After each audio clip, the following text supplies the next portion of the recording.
السلام عليكم البنات، لاباس عليكم؟ كلشي بخير. اليوم ان شاء الله غادي نصاوبوا حلوه ديال الهلال او حلوه ديال الفرماج، كتجي هشيشه ورطبه وبنينه بزاف، غادي تعجبكم. تابعوا معايا الطريقه والمقادير اللي غادي نحتاجو هنا. عندي هنايا 250 غرام ديال الزبده، عندي نص كاس ديال السكر كلاصي.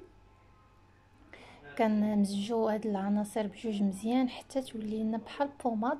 انا هنايا عندي الزبده شويه قاصحه، ما جبتهاش باش تطلق ليا شويه. نتوما جبدوها من الثلاجه قبل باش تطلق لكم الزبده.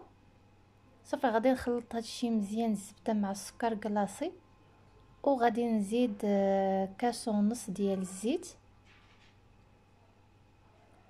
وغادي نزيد 4 الفرماجات. هنايا 4 الفرماجات وجوج ساشيات ديال الفاني، ونخلط هادو مزيان مع الزبده مع السكر كلاصي.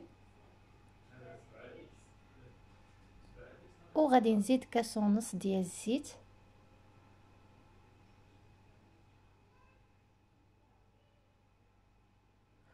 ونخلط مزيان هاد العناصر حتى يتمجسوا مزيان.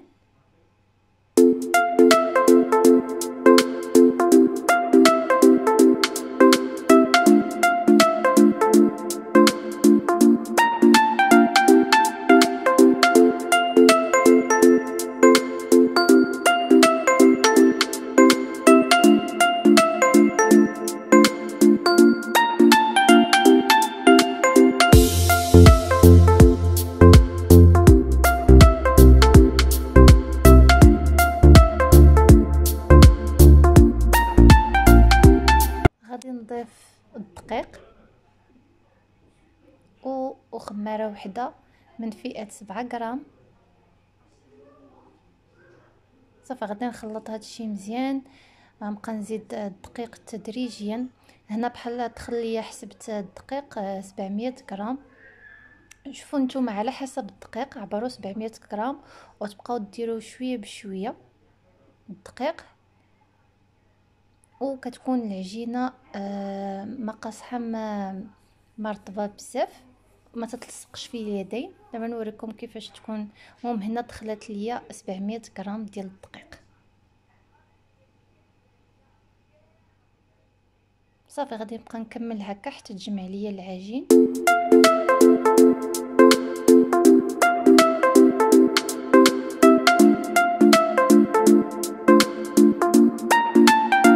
من بعد ما تجمعت لي العجينه، شفتوها ما كتلصقش في اليدين، كنكورها ومن بعد كنحربلها وكنديرها على شكل الهلال بحال هذا الشكل.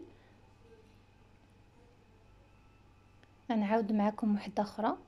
انا درتهم هنا شويه كبار، ممكن ديروهم نتوما متوسطين صغار من هادو شويه. كنكورها ومن بعد كنحربلها وكنجي الوسط وكنطلعها بحال هكا. صافي غادي نكمل كاع الحلوه ديالنا بحال هذا الشكل ونرجع لكم.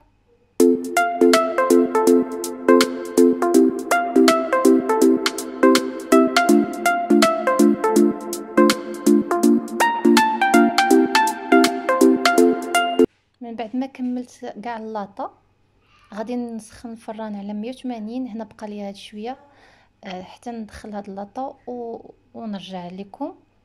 هنا درت الحلوه تحمرات ليا، درت الفران على 180 درجه، تحمر ليا غير من تحت وعاد شعلت من الفوق غير يولي اللون ذهبي.